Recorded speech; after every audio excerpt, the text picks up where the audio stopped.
Ilang luto sa manok ang talaga namang inihanda namin kagabi kahit wala namang may birthday o diva.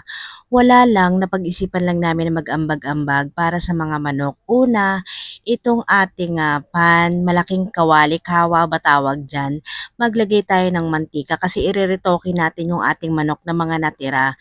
And then, naglagay ako ng 1 head ng garlic, minins ko lang. And yung sibuyas naman, 2 pirasong medium size.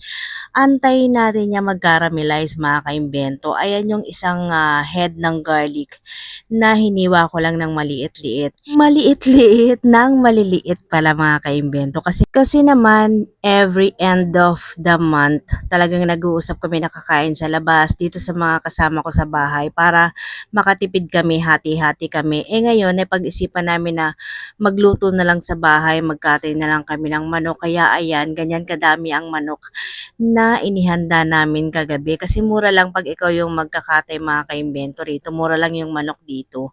Bali ilang piraso yung nabili namin o diva, sa 10 KD marami ka nang makakain na manok. Kesa yung kakain ka sa labas 50 KD is napaka konti lang o diva. And then yan sa dami ng manok, tantyahin nyo na lang kung gaano karaming tubig ang inyong ilalagay. Kasi nga naman sa dami ng manok nito, medyo marami-raming tubig din yung aking inilagay. Palalambutin kasi natin yan. And then, nilagyan ko rin siya ng pamintang buo, mga 100 piraso. And then, yung ating pamintang durog naman is, depende na sa inyong panlasa. Kasi nga naman, ang dami nito. Kaya medyo marami rin yung nilagay kong pamintang buo at pamintang durog. And then lalagyan din natin to ng toyo. Nakalimutan ko dito mga kaimbento lagyan ng suka. Kailangan may suka to kasi gagawin natin dito is lechon na manok. Bali yung toyo, tantsahan lang lahat ng ginawa ko dito mga kaimbento. Pero okay naman kahit hindi ko siya nalagyan ng suka is umokay naman yung lasa. And then nalagyan ko rin siya ng patis. Yung patis naman is depende na rin sa inyong panlasa. And then nilagyan ko rin siya ng 1 pirasong chicken cube. 1 piraso lang is malasa na yan kasi yung manok nilitsyon na yan. Nahilaw lang yung pagkakalitsyon niya, hindi talaga masyadong naluto. Kaya ayan, may lasa na yung manok, may timpla na. And then nilagyan ko rin siya ng garlic powder.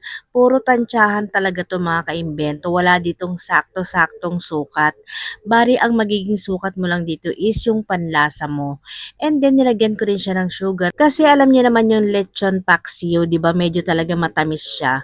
Kaya naman lalagyan talaga natin yan ng asukal. Yung asukal na pula ang aking inilagay. Pwede naman na asukal na puti ko kasi kukulay naman yon kasi meron naman tayong nilagay na toyo. Magkukulay lechon paksiw din siya o diba? Ang bango-bango kasi may timpla na talaga yung manok. Bali konting timpla na lang ang aking gagawin. And dahil may prito kaming manok kagabi, meron ding fried chicken, gumawa ako ng gravy. Yan na rin ang aking nilagay, ang ginawa kong gravy. Bali, ipapakita ko na lang sa susunod na video kung paano ko ginawa yung gravy. Masarap din mga kaimbento yung pagkakagawa niyan. Kaya naman, wala kaming mantumas dito sa bahay. Mangtumas kasi ang nilalagay ko talaga dyan, talagang malasang malasa. So, yung ginawa ko na lang gravy, ang ating inilagay. Kusa na rin niyang magpapalapot yang ating gravy dyan sa ating lechong paksiw. And then haluin lang nating mabuti yan mga kaimbento para naman maging even yung lasa at maluto pa yung nasa ibabaw ng mga manok. Kasi nga naman nilechon siya na hindi masyadong naluto. Medyo hilaw pa yung ilalim niya kaya kailangan maluto nating mabuti ang ating mga manok. Ayan, kung nakikita nyo, o diba, lumapot na yung sabaw. Talagang lechong paksiw na siya. Nakalimutan ko lang talaga yung suka mga kaimbento. So, pag magluluto kayo, lagyan nyo na lang ng suka. And then, yan ang paborito ng inyong lola, ang tikiman time.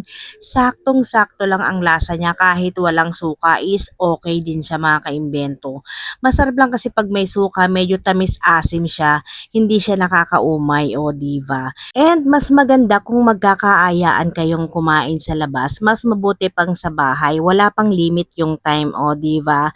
Unlimited pa ang inyong makakain kung bibili na lang kayo. Sa mga hindi pa po nakakapag-follow, please follow, like, and share. Love you!